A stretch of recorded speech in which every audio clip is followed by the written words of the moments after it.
everybody, welcome back to the Bitcoin Sports Network podcast, where we talk about Bitcoin sports and upcoming events in the world of Bitcoin sports. We have with us today Patrick Lowry from Samara Alpha Management. He is a fantastic Bitcoiner and an avid golfer. And so he's also one of our really good sponsors at the Max and Stacy Golf Invitational happening in January. He's sponsoring the hole-in-one hole. That's hole 16, which is an island green, 135-yard shot. It's so beautiful, you won't even be able to concentrate on the golf shot. And he has a really exciting prize that he wants to announce for anyone who is lucky enough to get that hole-in-one. So with that, I'll leave it off to Patrick. Patrick, who is Samara Alpha Management? Well, so Samara Alpha Management is actually a subsidiary of the company I run. I'm the CEO of Samara Asset Group. Samara Asset Group is a publicly traded company based out of Malta, but listed in Germany. The company began as Cryptology Asset Group a couple of years ago. It was founded by German entrepreneur and investor Christian Augemeyer, as well as Mike Novogratz. The idea being that it would become the kind of merchant bank for all things Bitcoin and crypto back in 2018 when they founded it. However, things didn't go exactly the way that they wanted it to at first. It was crypto winter, so the company went through a little bit of a lull and they never got the operations up and running the way that they expected it to. So over that period of time, it invested in a handful of companies that went, frankly, supernova. It's always a wonderful idea to invest in Bitcoin-related companies. They usually tend to do pretty well over the longer term. So they ended up taking the company public in 2020, and I stepped in as the CEO in January 2021.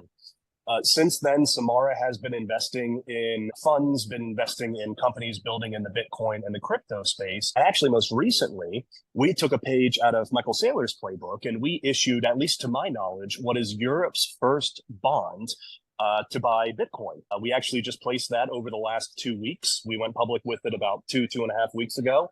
So we're very excited to be one of the first movers in Europe to issue a bond in order to acquire and stack more sats. So that's currently what we're working on. Samara Alpha Management, who is the sponsor of the tournament, is our subsidiary asset manager.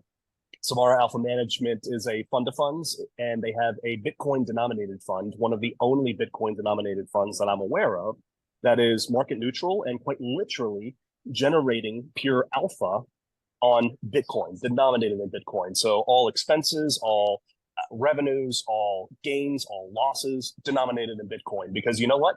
Bitcoin is the only goddamn currency that matters nowadays. Yeah, fantastic. And, you know, I saw your name on the list of sponsors very early. I know you have a relationship with Bitcoin Sports Network, and that's great. And we're so happy that you could be a part of this event, and we're looking forward to seeing you in person. And I see you're at the golf simulator right now, and you're already talking about winning the major prize, the jackets. And so the competitive spirit here is boiling, and the FOMO is kicking in. And there was a famous essay that was written by the associates, the core group here of Trey and Joe, linking Bitcoin and golf, that they're very similar. There's kind of it keeps you humble. It's a low time preference type of activity. How do you weigh in on that? Philosophically, Patrick, do you see the connection between golf and Bitcoin? Well, I mean, if Bitcoin is individual sovereignty of finance, golf is individual sovereignty of sport. You're not competing necessarily against anybody. You're not competing with teammates alongside you. And like, okay, I guess you have caddies, and if you're playing in a tournament, you're trying to shoot better than somebody else. But for the casual golfer, the retail golfer, you're just going out there trying to compete against yourself every single time. It's a very individualistic sport. It's a sovereign sport. That's how I equate it to Bitcoin. And I think that is just a mental acuity that Bitcoin and Bitcoiners and golfers probably share.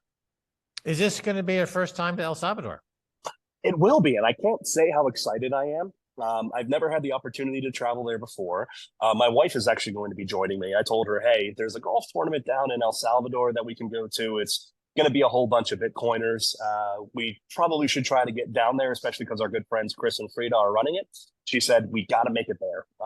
So we've already actually been looking at real estate in El Salvador, believe it or not, because it seems like anybody who's anybody in the Bitcoin space is now really circling El Salvador as a destination. Yeah, I wanted to ask you a little bit about that, because El Salvador was the first country to make Bitcoin legal tender.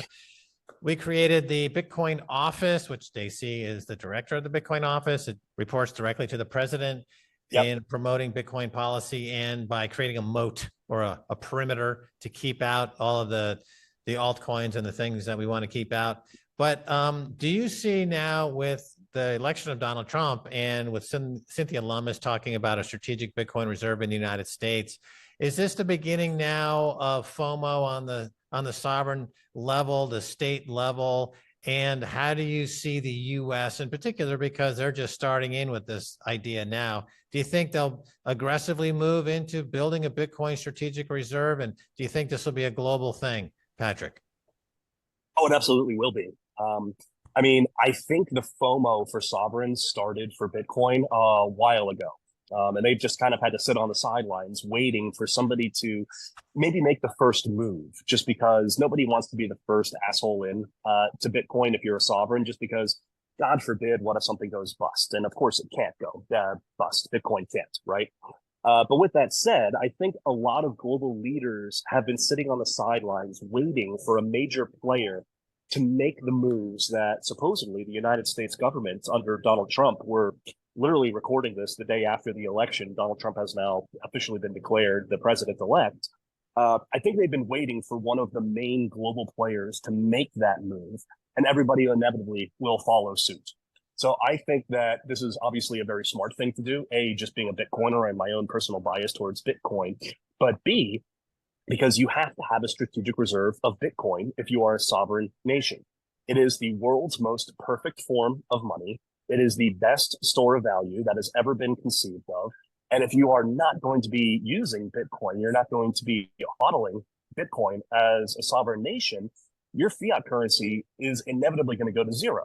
They're going to zero anyway, but at least if you're going to be maybe backing your currency with the dollar, or not with the dollar, but with Bitcoin, or you're going to be using Bitcoin as a part of your global reserve status, you might actually have a chance of not having your entire economy go to shit over the course of the coming decades. I was going to ask about the whole 16 sponsorship prize that you have in your pocket there. I wanted to get that out. I wanted to make sure we didn't forget it. Wanted to see if it's changed now that Bitcoin is ripping so much higher.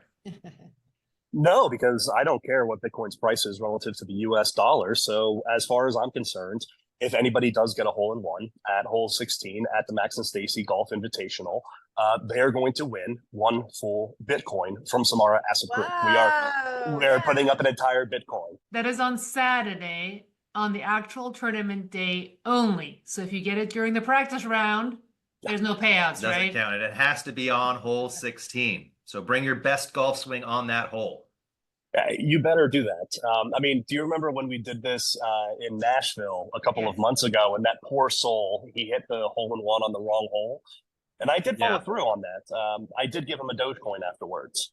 So the guy didn't win one of our Bitcoins, but I went out and actually, it pained me to do so. I actually had to go buy a Dogecoin, but we gave him a Dogecoin just to mess with him. Yeah. I And he did win a nice consolation prize, which was a piece of hand-drawn art. Stacey? I think it would be great if this is the first golf invitational with some sort of award for the non-players. Oh, let's do it. Yeah. Did you have anything in mind? Because I want in on some action of like one Bitcoin for, I don't know, we need to find something, the best cocktail mixer, something. Well, typically if someone gets a hole in one, they have to buy everybody in the bar a drink. So that is the standard. Maybe we could split up some of that Bitcoin into a bar tab. Well, that's incredible. We'll put our minds to work on that. The best non-player award and what the prize might be for that. And so Samara Alpha Management, and you're coming out of Malta. Do you know a company down there called Exante? I can't say I do, actually. So I do have to caveat this with, I don't spend too much time in Malta. Right. I just spend time there working with a team, etc. But I mean, Malta's a bit out of the way, I'm sure, as you're familiar with. I spend most of my time working in New York with the team that we have there. We went to a conference at this company. They did it in Malta, and this was more than 10 years ago. And they had helium balloons that were floating around the ceiling, and inside every balloon was the private keys to a Bitcoin. And there Really? were hundreds of these balloons floating around there because Bitcoin was in, $10 at the time. And so everybody at the event kind of ignored it, right? And then Max and Stacy, when the event was over, were on the floor looking for all these busted balloons, getting the prize. Everyone was like, you two are disgusting. Get off the floor. And we're like, no, this is going to be worth a lot. It was like actually more of a hedge fund meetup, right? So not very many people were Bitcoiners. It was like 2013 or 14. And the number one balloon, the top prize in a balloon had 10 Bitcoin. So. Oh, good God. That's what, Yeah, and they sang a song there. $750,000 today? Yeah, they sang a song there called Bitcoin is a Bubble that we often sing to ourselves every day. Like when hitting a new high, we often sing the song Bitcoin is a Bubble. And so that reminds me of Malta. So you're working on your game. You're going to win the hole-in-one apparently, but you can't win it because you're giving away the prize. But at hole 16, it's I guess it's a par 3, and you get a hole-in-one. You get a whole Bitcoin as the prize. That's amazing, Chris and Frieda, and that's just part one of the many exciting prizes at the event, right? You got the jackets that apparently I think Patrick. Let's talk about hole 16 because this is the guest that we have on the show. It's Samara. Well, how do you know hole 16? Yeah, Can you put hole 16 in your simulator? God, I wish I could. No, so I'm actually just playing Kapalua right now. So I'm shooting 4 under right now. I'm through 14. But unfortunately, what's the name of the course that we're playing? Encanto? El Encanto. Yeah. Unfortunately, that's not on this simulator. We're Gonna have on to. there. Well, so we have to have the Max and Stacy digital golf competition, I think, at some point. So I'm going to talk to the owners of the golf sim here. We're going to get El Encanto on there, and we're going to have thousands of people around the world competing digitally for digital gold on the golf simulators. I think that's our next move after this successful golf tournament. I like it. Let's work on that. And how's your game, Patrick? It's not bad. Better than mine. Do you have any actual golf courses near you, or do you rely on a simulator? Well, I do have many golf courses near me, but being winter, it's a little bit difficult to get out and actually play right now. So winter, what's that? That's why I'm on the simulator. Equator. We live near the equator. This is why I'm looking at real estate in El Salvador. Exactly. We actually have a sponsor, Good Life El Salvador, that does real estate tours right the week after the tournament. They have a real estate tour that you can sign up for, and they will take you to all these different locations in the area and show you around, Patrick. That's incredible. And I would have loved to do that, except I got to get back for the CFC in St. Moritz in Switzerland. So You're a busy guy. I'm quite literally going from El Salvador to 2 days later, Switzerland, which is just going to be a real change of weather, unfortunately. And then immediately after that, going to the round table in Dubai. So constantly on the move. I always tell everybody I just quite frankly live on a plane. Well, hopefully you'll have a nice orange jacket to keep you warm on your trip to Switzerland. But the competition is going to be stiff, so I wouldn't count your blessings too quickly yet. Oh, that's why I'm here practicing. I got to get my game really in shape if I'm going to have any chance of bringing home the orange jacket. Yeah. Well, great. Patrick, do you have any last notes about the company that you'd like to talk about before we sign off here? No, not in particular. I mean, if you want to learn a little bit more about Samara Asset Group, Samara Alpha Management, I mean, please feel free to just follow me on Twitter at Patrick Lowry. And of course, you can follow me on the Proof of Words podcast. It's my own podcast that I host.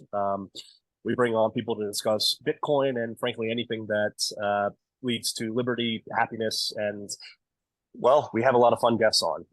Actually, I just recently had Jeff Booth on, which Max, by the way, I told him I was jumping on a call with you shortly afterwards. He says hi.